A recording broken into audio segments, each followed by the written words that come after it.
Bismillah. Assalamualaikum warahmatullahi wabarakatuh. Alhamdulillahilladzi hadana lihada wa ma kunna linahtadiya laula an hadanallah. Asyhadu an la ilaha illallah wahdahu la syarikalah wa asyhadu anna Muhammadan abduhu wa rasuluh la nabiyya wa la rasula ba'dah. Qala Allah Ta'ala fil Qur'anil Karim, a'udzu billahi minasy syaithanir rajim. Ya ayyuhalladzina amanu taqullaha haqqa tuqatih wa la tamutunna illa wa antum muslimun. Amma ba'd. Dewan juri yang saya hormati dan seluruh peserta yang saya cintai karena Allah Ta'ala, marilah kita panjatkan puji dan syukur kita kehadirat Allah Subhanahu wa Ta'ala yang memberikan kita nikmat iman, nikmat sehat, dan nikmat panjang umur, sehingga pada kesempatan yang berbahagia ini kita dapat berkumpul di tempat yang insya Allah diberkahi ini. Salawat beserta salam semoga selalu tercurah kepada baginda kita, suri tauladan kita, Nabi akhir zaman, Nabi Muhammad Sallallahu Alaihi Wasallam, para keluarganya, para sahabatnya, dan kita selaku umatnya hingga akhir zaman. Amin amin ya rabbal alamin.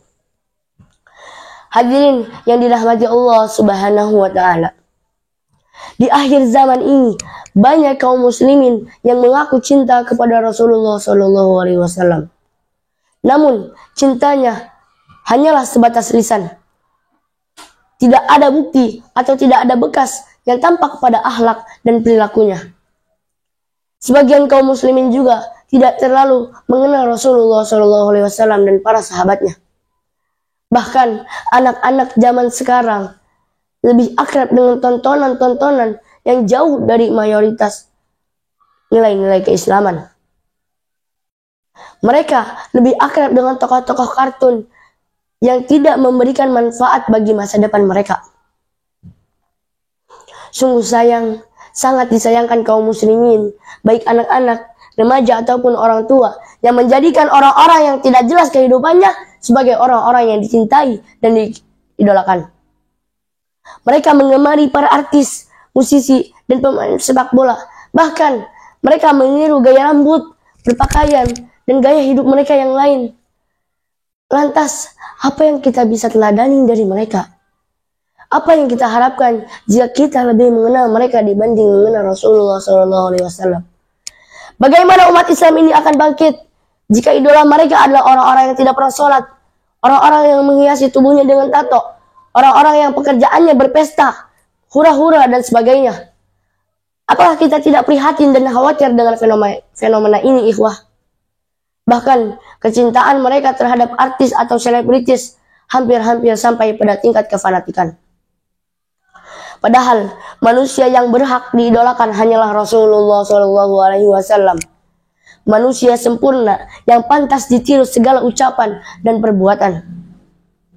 Manusia pilihan Allah yang dijadikan suri tauladan bagi seluruh umat di sepanjang zaman.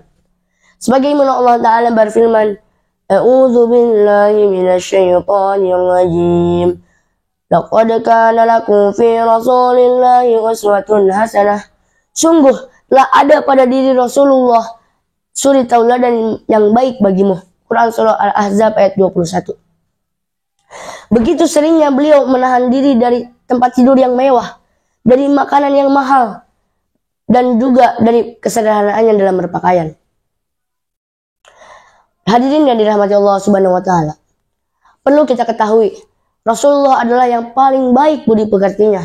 Sebagaimana Allah Ta'ala berfirman dalam surat Al-Qalam ayat 4, A'udzu billahi minasy syaithanir rajim wa innaka la'ala hulkin alim. Dan sesungguhnya engkau benar-benar berbudi pekerti yang luhur. Surat Al-Qalam ayat 4. Bunda Aisyah pernah ditanya tentang akhlak Rasulullah. Maka dia menjawab, akhlak beliau adalah Al-Quran.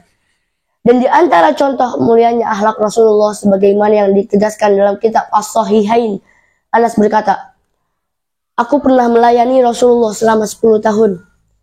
Selama itu pula beliau tidak pernah mengatakan kepadaku. Dan tidak juga beliau mengomentari sesuatu yang aku kerjakan dengan mengatakan, mengapa engkau tidak mengerjakannya? Rasulullah adalah yang paling baik akhlaknya. Beliau tidak pernah menggunakan kain bulu yang ditenun dengan sutra. Tidak ada yang lebih lembut daripada telapak tangan Rasulullah. Dan aku tidak pernah mencium bau harum atau wangi-wangian yang lebih wangi dari keringat Rasulullah. Hadirin yang dirahmati Allah Subhanahu wa taala. Dalam mengidolakan Rasulullah, memang dibutuhkan proses dan keteguhan hati yang dilakukan dengan segenap jiwa. Harus ada kesadaran dan keinginan kita untuk mencintai Rasulullah di hati kita.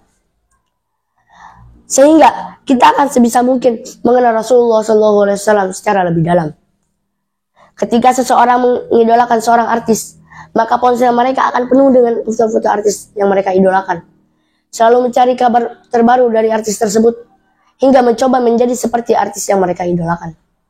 Hal ini lama-kelamaan akan menambah kecintaannya kepada artis tersebut. Sama halnya dengan mencintai Rasulullah. Cara yang kita perlu lakukan adalah membaca kisah-kisah beliau, momen-momen hidup beliau yang menggentarkan jiwa. Sehingga kita akan lebih mencintai dan mengidolakan beliau. Dengan kecintaan dan keidolaan itulah, kita akan semakin tergerak untuk mempelajari Islam lebih lanjut. Meneladani Rasulullah dan menjadi umat yang menantikan syafaat Rasulullah di akhir nanti. Amin amin ya rabbal alamin.